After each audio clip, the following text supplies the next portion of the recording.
Guys, storytelling Ron here. This is my Kickstarter. It's tough. Six backers. Thank you so much for how much you guys have been putting in. I'm hoping you can help me, encourage me, to and back to Kickstarter. I'm just trying to build out a Christian RPG culture where we actually play as Christians, and this is my desire to get a good campaign adventure book to you, done just like this. Fun. Here, let me just do this real quick. I love this hardbound. So it's going to be in this 100-page campaign book, and let me show you. It's going to be chock full of. I've already shown it, but it's going to be chock full. This is a campaign book for the sci-fi one. It's chock full of creatures and maps, so you can see. And these are all available too as downloads on my website, where you can buy them and printables or as VTT tokens. And so are all these maps too. So they're all in there, and then you can create your own. And just gives you examples and then little storylines you can use, and the stats of the creatures are in there. Here's some example creatures. Same thing I'm gonna do for the Dark Ages Kickstarter here, right? I'm doing all kinds of cool things. And this is my Kickstarter. I know, 6 people. So it's tough. I've put myself into a tiny little corner here. I'm asking Christians who do role-playing games to do a Christian role-playing game where you actually play as a Christian, and it's a contentious push I'm doing to wake up Christians to the culture and stop playing a pagan, stop supporting pagans, stop being a pagan psyche-wise, and let's get back to the evangelist church planning psyche. Stop supporting all these products that don't love the Lord. And this game, by the way, I love OSRs. I love the old D&D and all that, but I want a game where you actually can evangelize and do all kinds of adventures, fun, cool, crazy adventures with all the genres. So I think I figured that out for me. So please check it out. The Kickstarter, I've got the link in the description below. And then we'll talk about blessing spells in the For Lord RPG. All right. Thank you. Hello, storytellers, storytelling run. I want to talk about blessings, magic, spells. Okay, so in a Christian role-playing game, how does that work? And am I against magic and all that? No, I'm not really against it, because we believe in magic, actually. Demonic black magic and white magic. But let's talk about blessings for missionaries and how it works for them. Your missionaries, your players, your characters. Let me switch over to okay.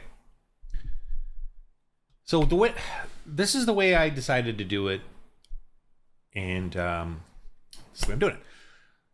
I wanted to do.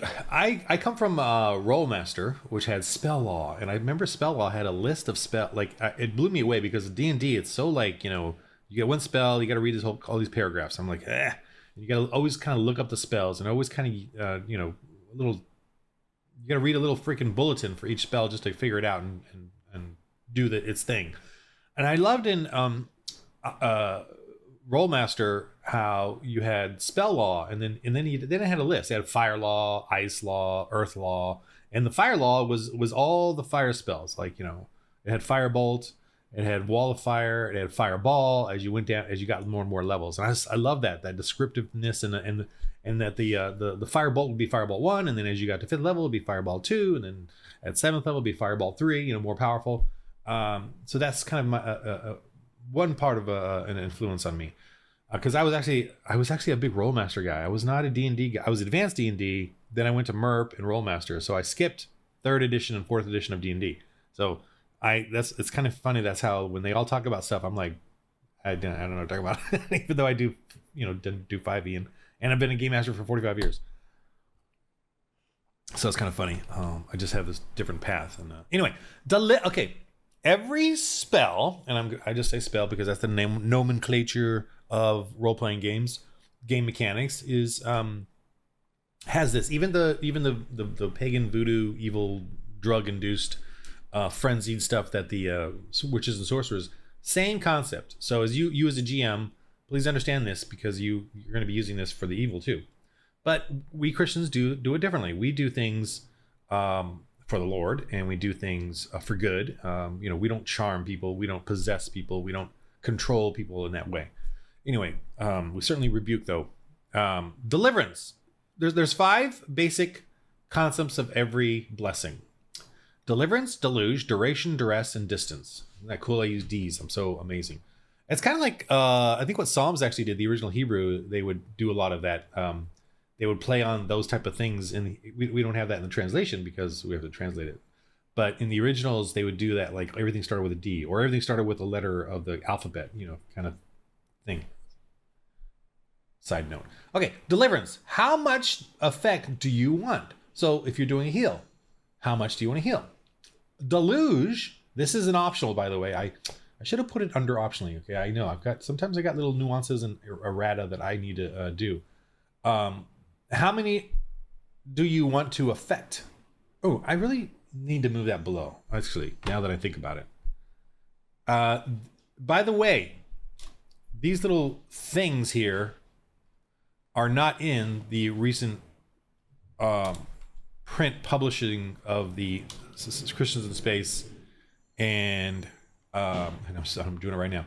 Christians in Space and Apocalypse. So you're just going to have to bear with me with my little erratas and fixes and stuff. But yeah, it's little things like this that pop up that are just tough, man. They're just, and I've got 3 game systems, and I decided to put the rules in all 3 as, is because I tried to do one rule system and then had all the 3 settings. I tried doing it that way, but I just didn't like it. Mentally, spiritually, I just didn't like it.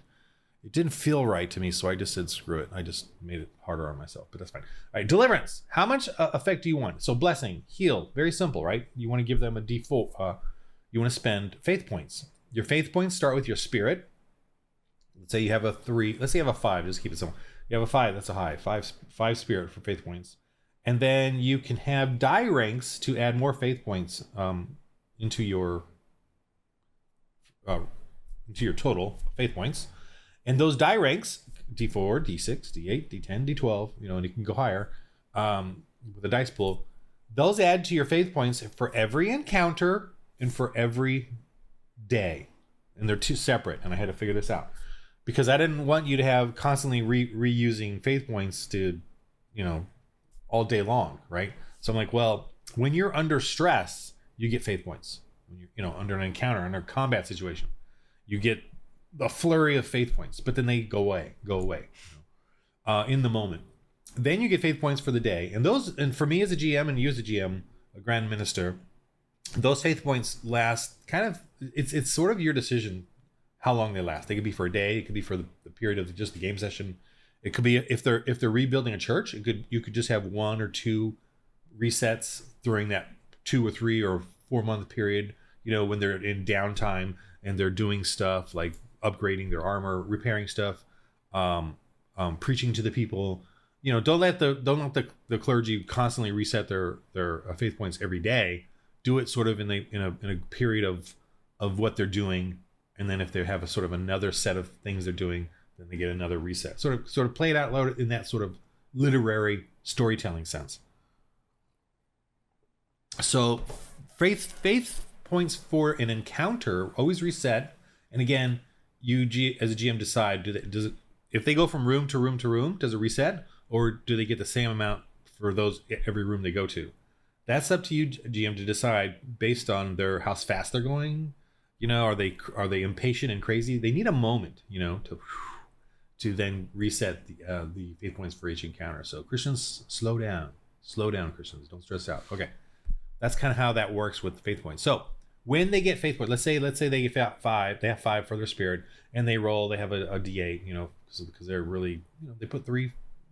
That's 3 die ranks worth of skill in more faith in that, and so they roll a D8 and they roll a 5. So let's say they have 10 faith points. We'll just use 10 faith points for this scenario if I need them.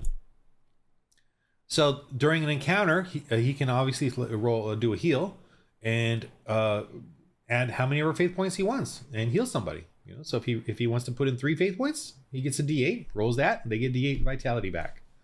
Okay, so that's how that works. I mean, they could add 5, he could add 10. Now, if he added 10, well, and it's heal, I, as a GM, decide is it D12 and a D12, pick the highest, or is it D12 plus D12? See that those are little nuances of the game. I would just do D12 plus D12 because it's a heal thing, things like that. And I do have that under I'm going off the rules here, but or a little bit off tangent here, but under die rank results, when you try to heal somebody, when you get like 7 die ranks of success, so it's a D12 and a 2, a D6, I add them together. So I'm going to add it together here as well. So in that sort of nuanced consistency. But again, GM make the call on little things like that.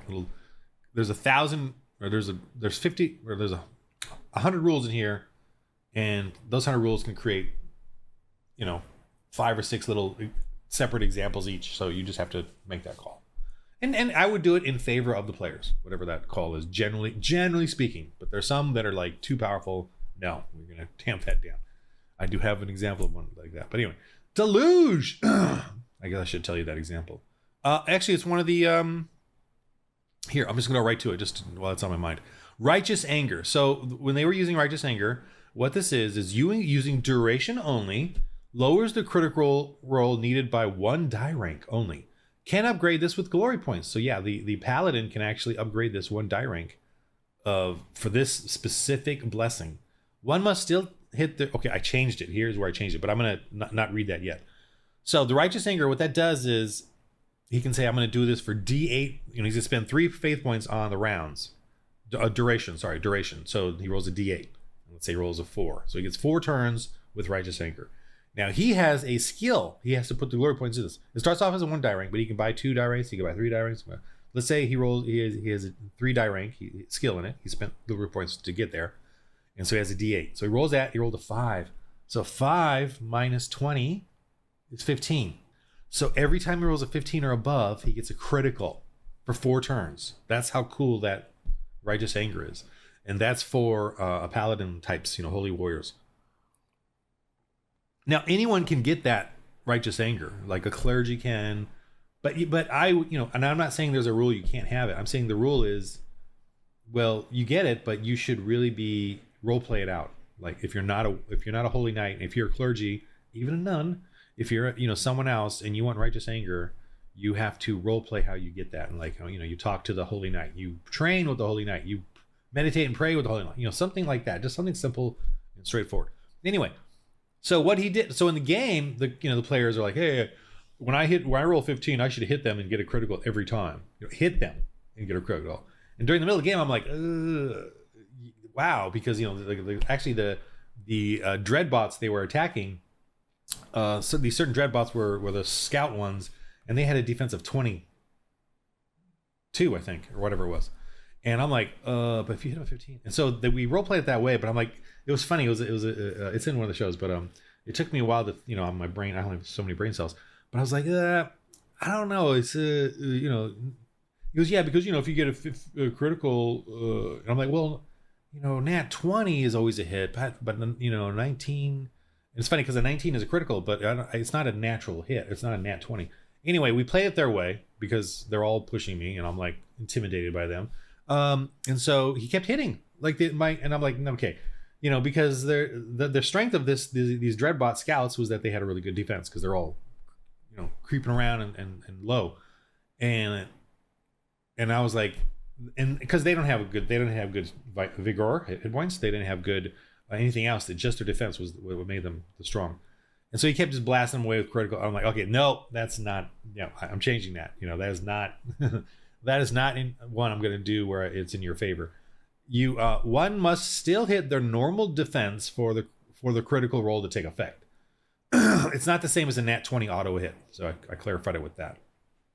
Things like that come up, and I didn't put that in there originally because I just didn't think, just didn't come to my mind, It's just those little nuanced, little extra, little secondary rules that you have to, in game designing that you come up that game testing is required.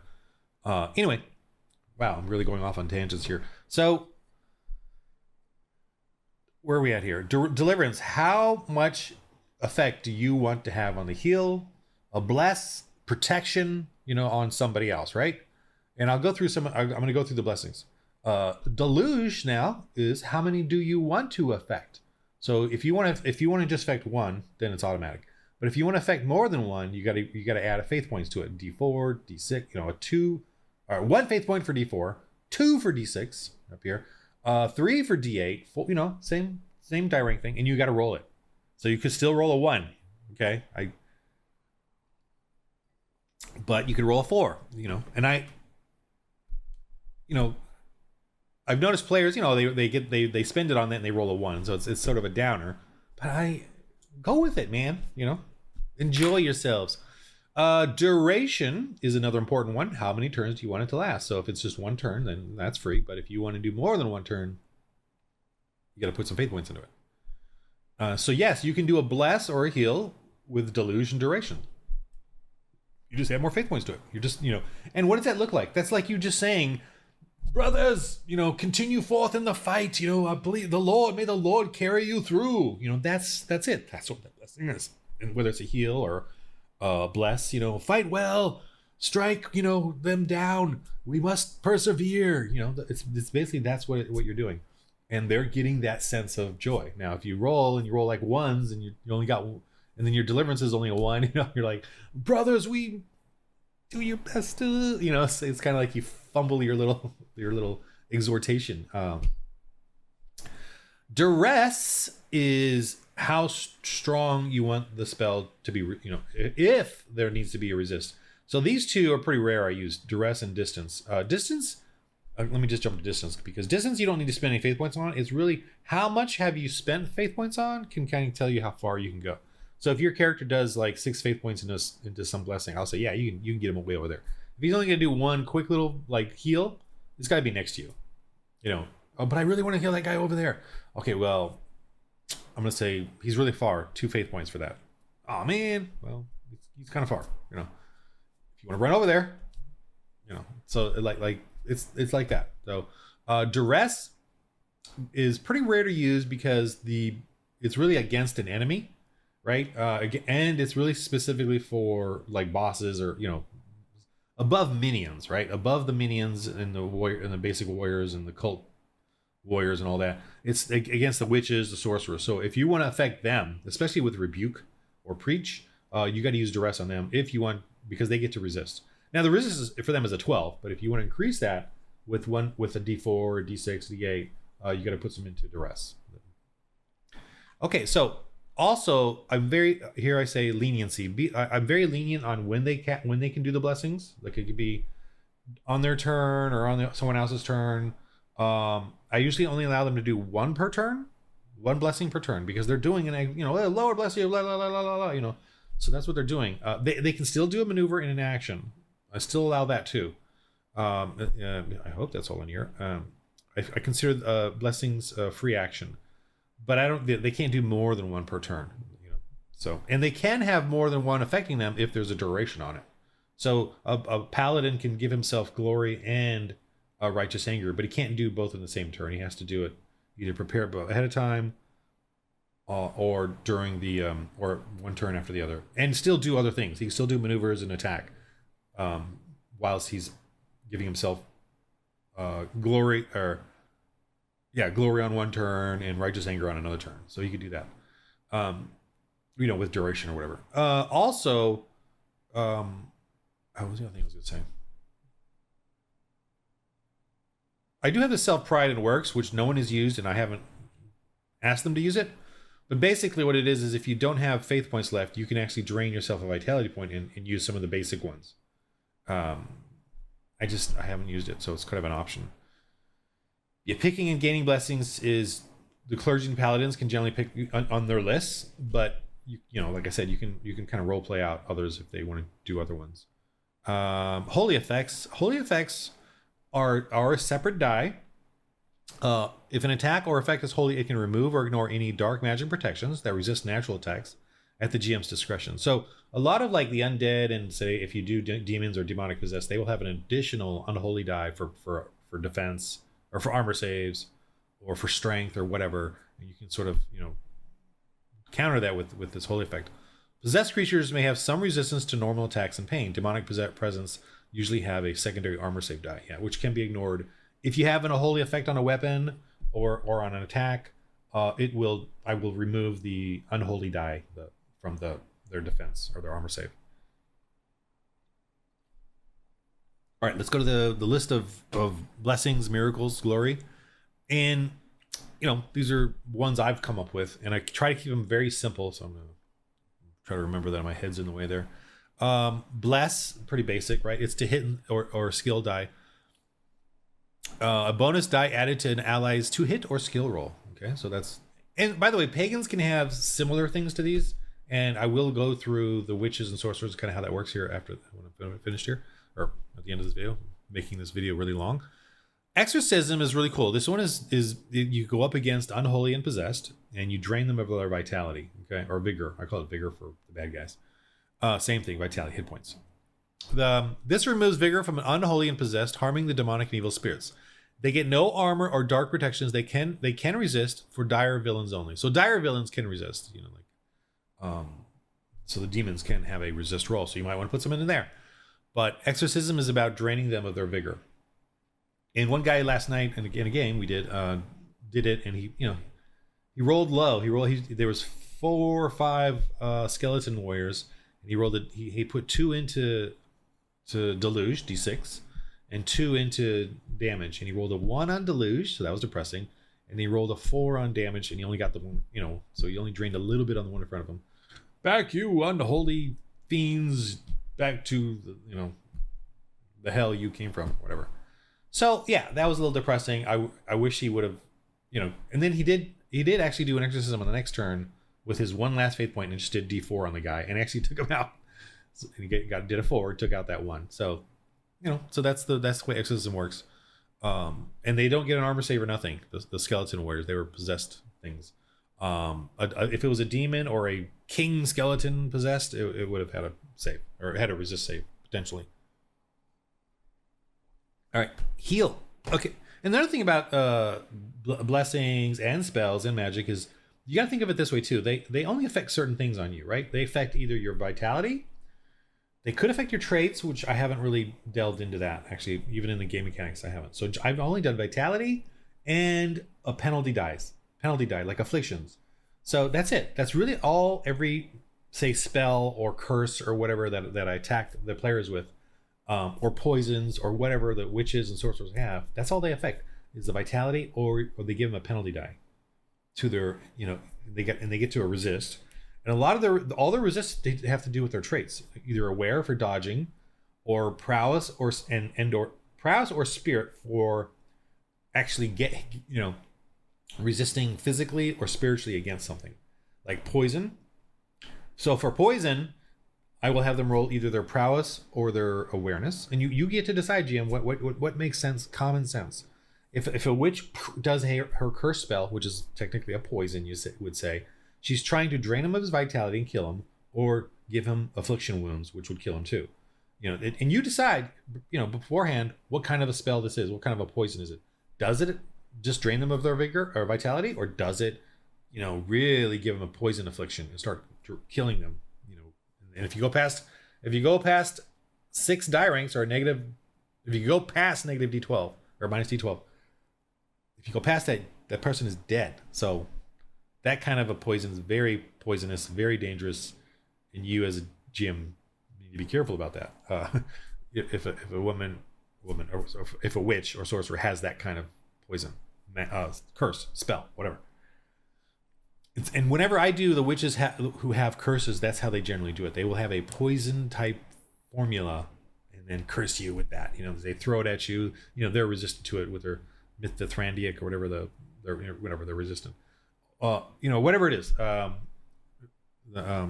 Anyway, so everything that affects a player what I have done so far has been those 2 things. Now the other things that I know why I'm jumping onto the black magic right now, but the other thing that the witches and sorcerers can do is give bonuses to their warriors, like as a drug, as a rage fueled drug, like in Barbarian and stuff in D&D, or they will not have denouement, they will fight to the death, they're zombified, they don't feel pain. All these type of things you can come up with, and it's in the rules here for them. If you prepare that, let me get back to this. All right, exercise, heal, pretty straightforward, right? Holy Mace, there's a little bit of a descriptor here, but it's very cool. And one of the characters actually used it last night in the game, because I did like a little dungeon crawl mini game, and they were getting their blessings out, and it was cool. Finally using them. And again, it's very, I in my D&D campaigns, I'm a 45-year veteran.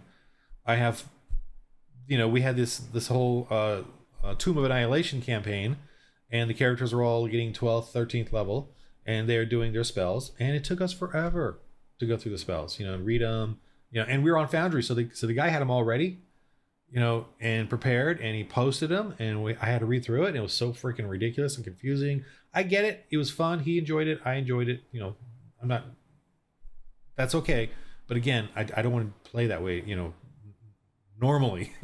I want it to be like, and by the way, last night when these people were playing, they were having a little bit of a difficulty, but they've never really played these blessings before. It's like their first time, because they're doing the Christian space campaign, so none of them really have blessings except the one guy, and the one guy knew how to do it, but he was, actually he was a clergy, but he was running away, but that guy's used to hammer time, so he was playing that or a clergy last night as a different thing to do.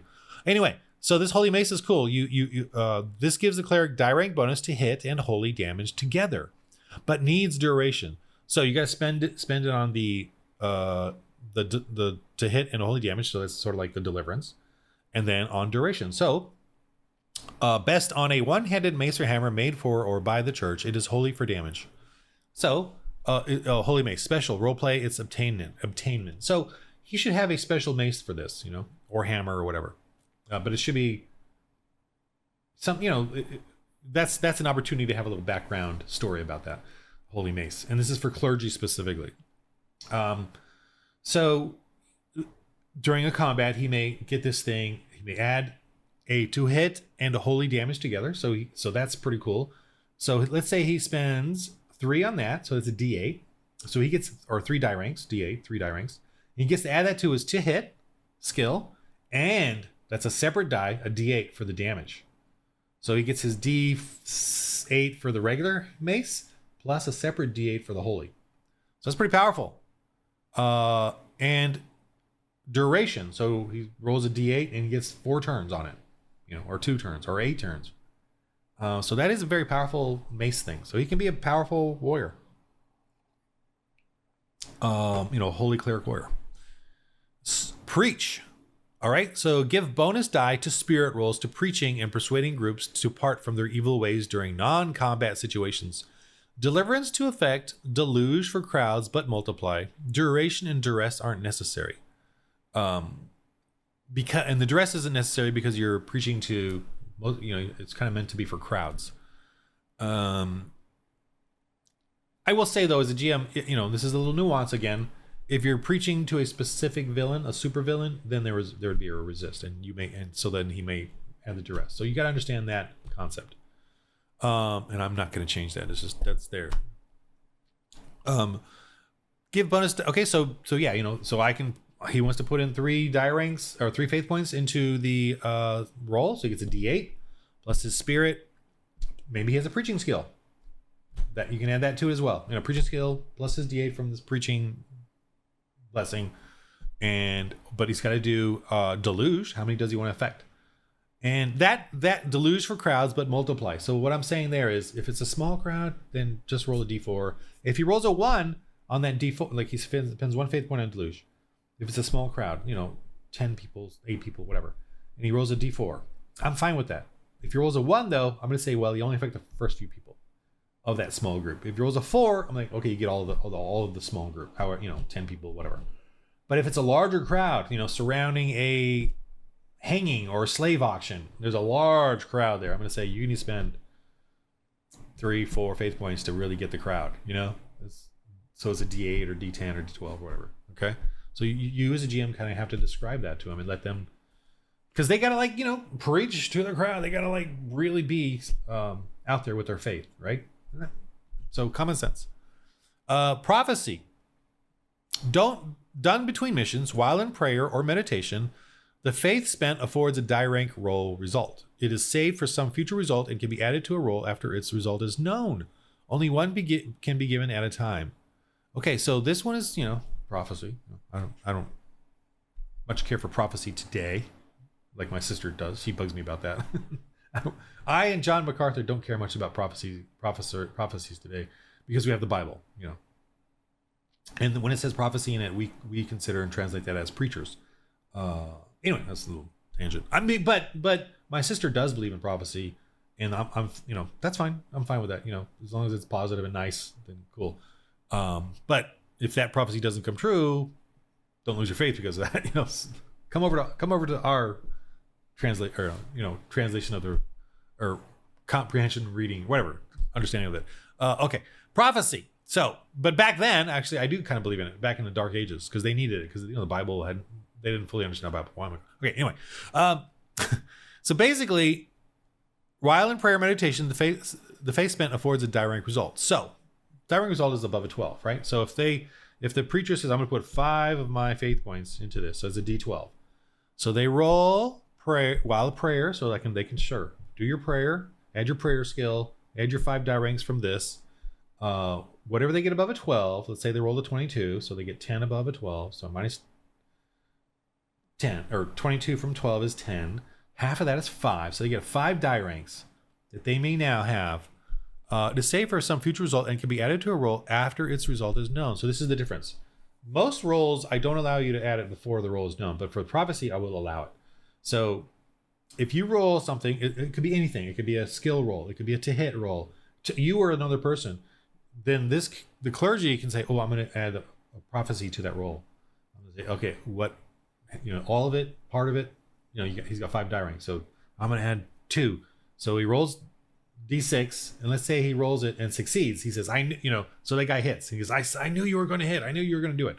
Let's say he rolls and he fails. I'm like, well, you spent it. You thought you saw something there, but it didn't happen. So that's the way that works. That could be fun. Oh, wait a minute.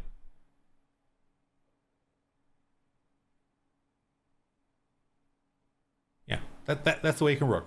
Now, you as a GM and me as a GM, I can do something else there too. I can say roll that D12, get that number, and then that number can be the prophecy. So you can have a 5, like let's say they roll the D12 and they get a 7. They could save that number 7 for prophecy for later, and add it to someone's roll to make sure it succeeds or whatever. So you could do that too. That's either way. I'm leaving it that way, and I'm letting you guys interpret it the way you want for the game. Okay, so just do things like that. You got to make calls like that. Because I'm coming up with all these little differences and nuances with these rules, but that's the thing. That's something, and that's for you to decide. Okay, let me move on to the next. Protection. This gives one a blessed die for defense. It must be done before an attack. Yeah, and I also allow that if an encounter is coming up, I allow the clergy to prep the protection before the encounter really starts. But they got to have their faith points up for that encounter rolled. But if they know, in the next room, they're going to fight some people, and they're like, oh, this, I will allow them to roll for their faith points. And then I will also say, he wants to give the characters protection. I will allow that. And it will not, the duration will not start until the fight starts. So that, that's fine. Do stuff like that. Allow the blessings to have some sort of convenience to them, in how they implement them. What I don't like to allow though is after the fact, they like glory, like when a paladin attacks and after he hits, oh, I'm gonna add glory now. I'm like, no, you gotta declare that before you hit, because you can lose the glory, the faith point. I like that, for that. It makes it more interesting,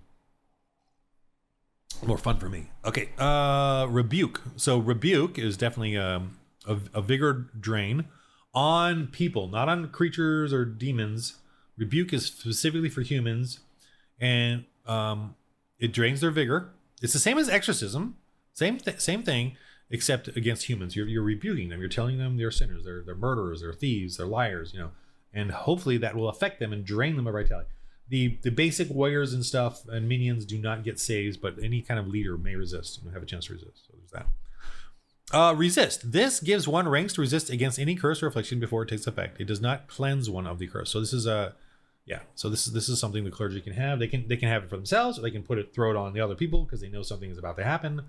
It can happen immediately. So, whenever something is about to happen, a curse or affliction, so poison, they can do this and help their people. Revive and sacrifice. So these are just interesting different ones. All right, I guess I will go through them. Revive. Once per session, all faith points left. Once per session, all faith points. So faith points of the day, probably. One that has fallen and died cannot be healed. But if it has only been within this encounter, they can be revived with this miracle. The clergy heals all negative vitality of the fallen, bringing them to 1. One can only rise on the beginning of the next turn. Wounds are separate matter, but will be at minus D12 upon reviving.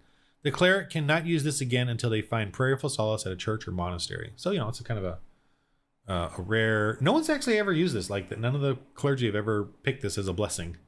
I guess they just want to die. I don't know. Okay, sacrifice, to lay oneself down. Ouch, no one's ever used this one either.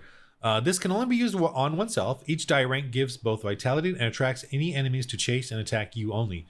It is resolved once you have fallen or the enemy is vanquished. This also condemns the enemy to violent means. Leaders may resist this temptation. Okay, so the enemy is just going to keep killing you and fighting. Wants to kill you because they're so obsessed, and the unholy, the unchosen. Thusly, you're sacrificing yourself so others can get away, or they maybe have an advantage to fight them, because they're attacking only you, and you're just the clergy, getting, I put it in there as like maybe someone will do it and feel the glory of self-sacrifice, but no one's done it yet. All right, the nun. Call out. So this is a defense die. May give a defense die to any ally to use immediately against an attack. This call can be used at any time during a round, even after the attack result is known. It only lasts 1 turn. So it's just a quick, thing for the nun to help others. And no, don't hit him. No, please. Just kind of screaming and distracting the enemy. And of course, what's unique about it is that can even be used. She can even try to use it even after the attack result is known. So even after someone gets hit, I will allow the nun to try to, oh my gosh, if I only need 3 for him to lower it down and he'll miss, You may do that. Put in what are you going to put in? 1 die rank is a D4. That's a risky because you need to roll a 3 or higher. Put in 2 die ranks is a D6. So still need to roll 3 or higher, Cleansing. Okay, so this is for, cleansing wound. This gives a blessed die to help one resist against an ongoing curse or ailment that one failed to resist initially. So this new resist roll can be applied once per day to an afflicted soul during a rest. So okay, and it's about it's a resist roll, so they got to spend it on that, and the GM is deciding what the resist is. It's probably going to be a 12 if they failed, but if they failed and they're at like minus 3 die ranks, I would add that to the resist. If they're at minus 3 die ranks, for a poison, a curse, I would roll a d8, add that to the 12, and then that's the new resist number. Because they're suffering and it's getting worse, right? And so the cleansing is a way to cleanse of that, clean that out. And that's basically, cleansing, though, is also different from, where is it? Miracle of Healing, okay? Cleansing does poisons and curses. Healing does actual wounds, okay? Both are the same, though, as in the game mechanics. Both are, minus 3 die ranks, minus 4 die ranks, minus 5 die ranks, and they will add together. They will upgrade together. So once you go past 5 die ranks, you die. So if you have a 3 die rank poison and a 3 die rank wound, you're dead. It's just too much. You can't handle it. All right, divination. With prayer and meditation before a mission, a nun can be given a vision of future things. GM's discretion, clues, and mission info based on faith points and spirit roll. So it's a kind of an open-ended one. Heal, same as the clerics. Hope. This gives oneself and ally a bonus die they can use on their next roll only. It can apply to anything, including damage and non D20 rolls. Eee.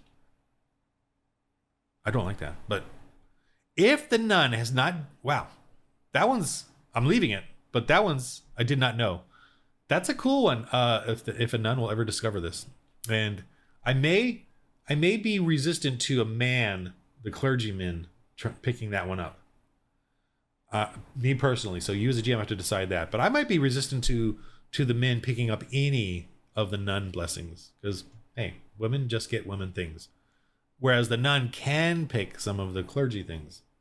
Why am I resistant to that? Just that's that's kind of the way I see it in history, or in stories and the women around me. And this one gives oneself or an ally a bonus die they can use in their next roll. It can apply to anything, including damage and non-d20 rolls. So this is not adding to the die like an upgrade. It's literally, I want to give them a d6 and they roll that d6 and they add that to their result. So that could be for damage. They could literally say, hurt that horrible person. And the warrior would be like, what? He already hit him. But then an extra d8 is added onto that damage. Wow. And she can roll it. I'll allow her to roll it too. It can apply to anything, including damage and non-d20 rolls. I hope no one discovers this one.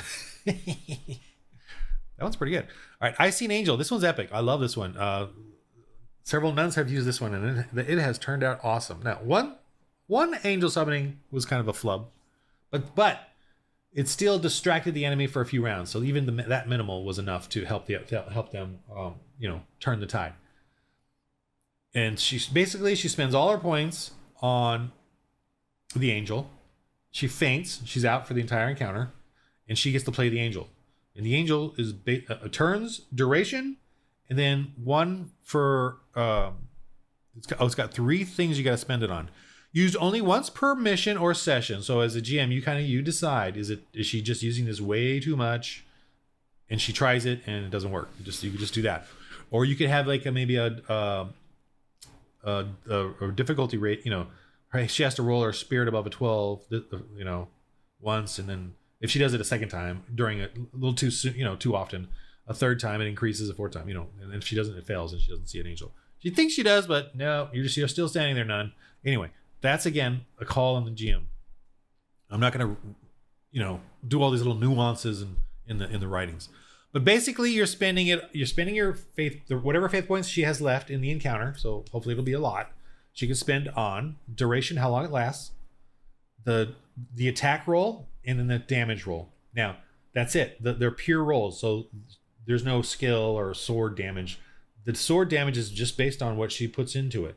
So duration, let's say she has 9 faith points. Okay, just to keep it simple. So 3 on duration, 3 on the attack, 3 on the damage.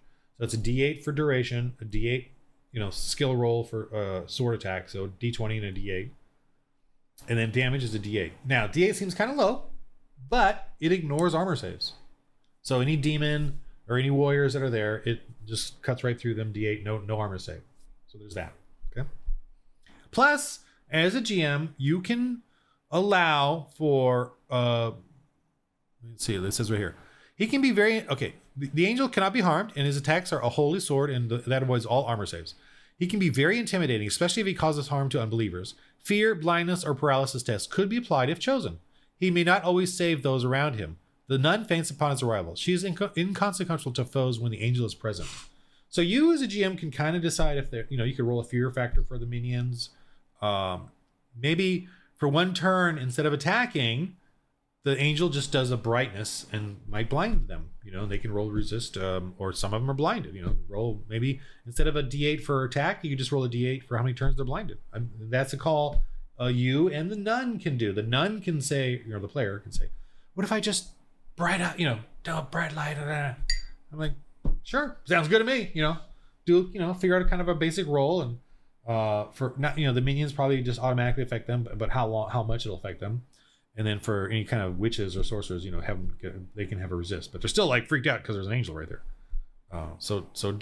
Definitely. And the angels, or the blindness for the witch, could be that she's just penalized for a few rounds.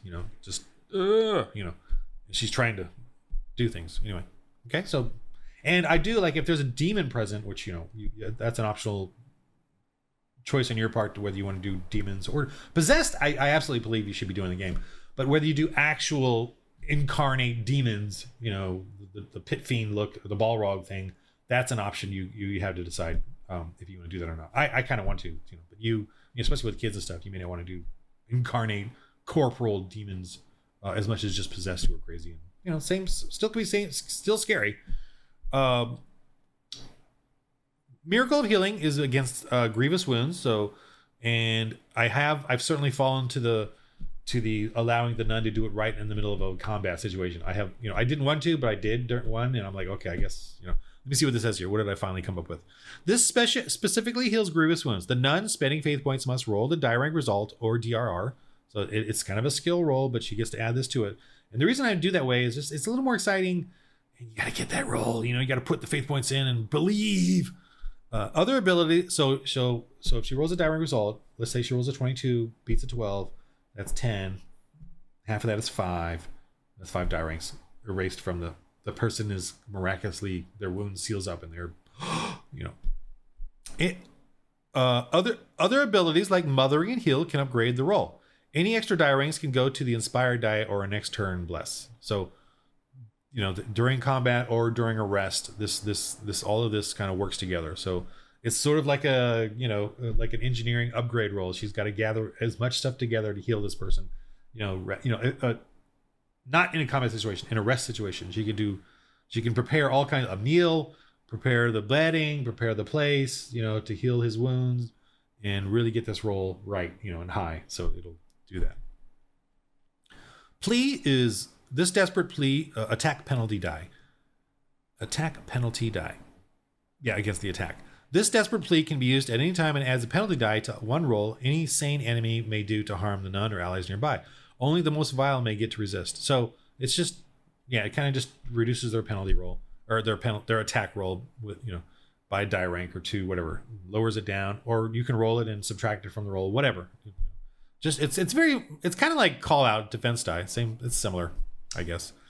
Repel. Resist or retreat from none only. So this form of rebuke can make an enemy flee the caster for the duration, generally desiring to avoid any other confrontation as they leave the nun. A duress and duration are all that is spent. So the duress is really meant for the higher level, right? Not the minions. The minions will just flee. They feel guilty. They don't want to kill her. They want to run away from her. They might go attack the other person. So that's sort of a GM call, especially if they're a little further away. Duration are all that is spent. Actually, deluge, you can affect more than one, I should say. So I don't have that in there. I don't know why I said I think I just meant to be against one person, but I don't see why you could do more. But I guess, you know what? I think I only want you to do against one. Any enemy flee the caster for the duration. So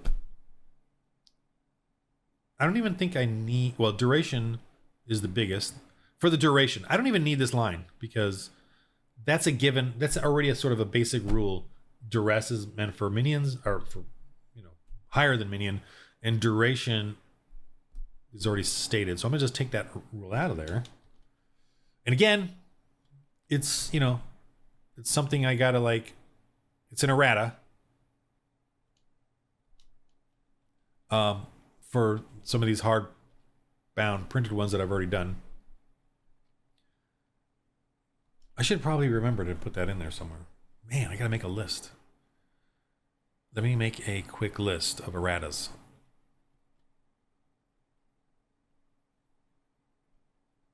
Okay. Well, let me just... geez. In blessings, repel. Okay. Nuns, repel.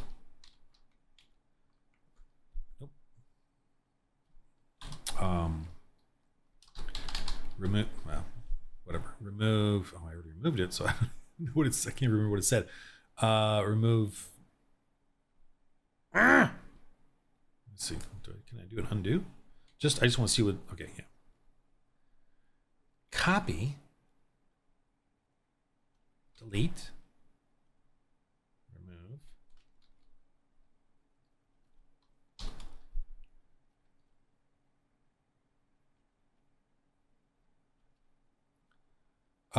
What's the other one I did? Oh, lower this deluge under power faith. Under power of faith, lower this under optionally. Okay, I just need to save this, as errata. I don't know if I'll even remember to do this, but I'm going to go ahead and do it. Errata. Okay. All right. Sorry. Returning. Let's go to the paladin. Armor of God is based on additional armor save die. This adds a second armor save based on die ranks for the duration. So that's pretty good. No one's actually used it. They've all gone right to glory, which makes sense. So this makes your armor holy, so you get a D, let's say your armor's a D10, and then you can add a D6, a D8, D12, a separate die. So that's like holy armor. Holy weapon is pretty cool. Well, it's pretty simple. One's weapon is given the holy effect. It cancels unholy armor saves for the duration. That's basically it. Getting a special weapon or having one blessed by a great saint could bring about the faith to gain this blessing. That's just like a little add-on backstory thing. But basically, just, it's just turns. So it could be a D8, roll a D8, you get 5 turns. If you roll a 5 turns of holy weapon. It doesn't affect the damage or the to hit, but what it does is it removes the unholy of a demon, or possessed, their unholy armor save. An unholy will have let's say a D6 armor save plus the unholy D4 or whatever it is, D8. That part is removed, so they only get the D6. Glory is the extra damage and an extra die, and that it's just a matter of doing. You can the deliverance and the duration. So, and the duration is optional. But the deliverance is, I want to give this gives one a blessed die for combat damage rolls and should be declared before striking and can lose it. Can use duration, but counts down even if one misses. Okay, so that's pretty straightforward.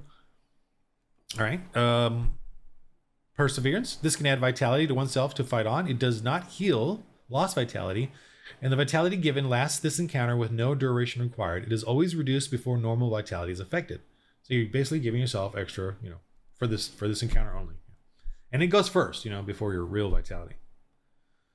Righteous anger. So yeah, using duration only lowers the critical. I already explained this one. Lowers the critical roll needed by 1 die rank. Okay, so you can upgrade this with glory points. So this can actually be a skill, and all you need is the duration. And again, you will only get the critical roll effect if you actually hit the person with the normal total of that roll, not the the natural roll of the whatever it is that you've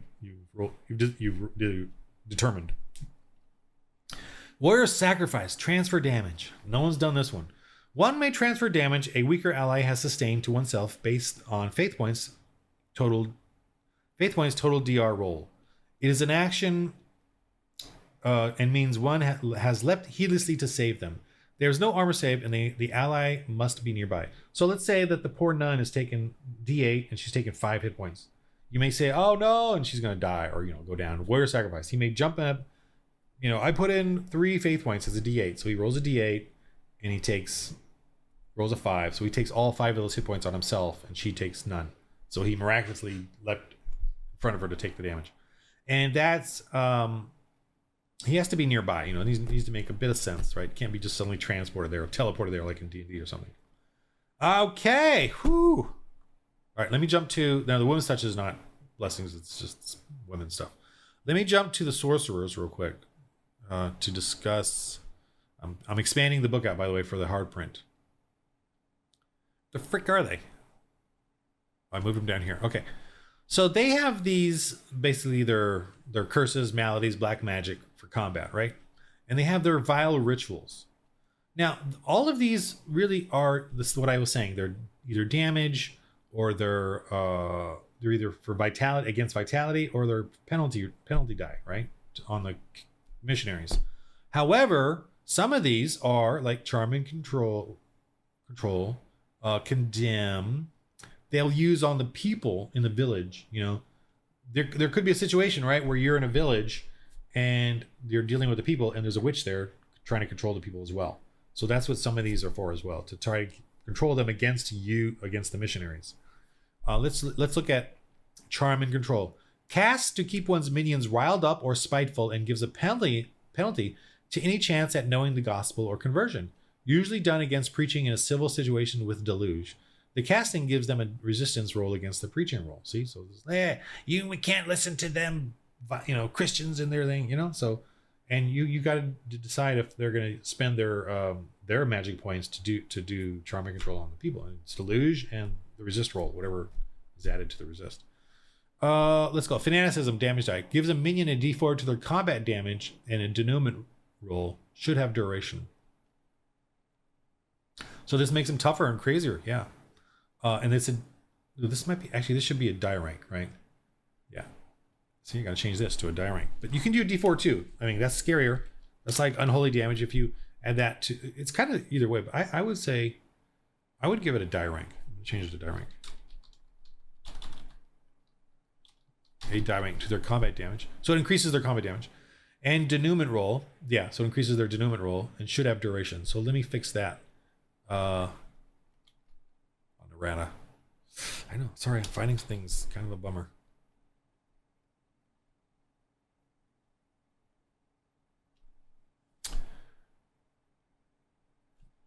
Change D4 to die rank. Okay.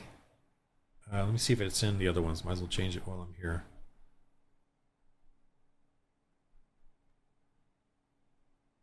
Where did I leave these guys? Way down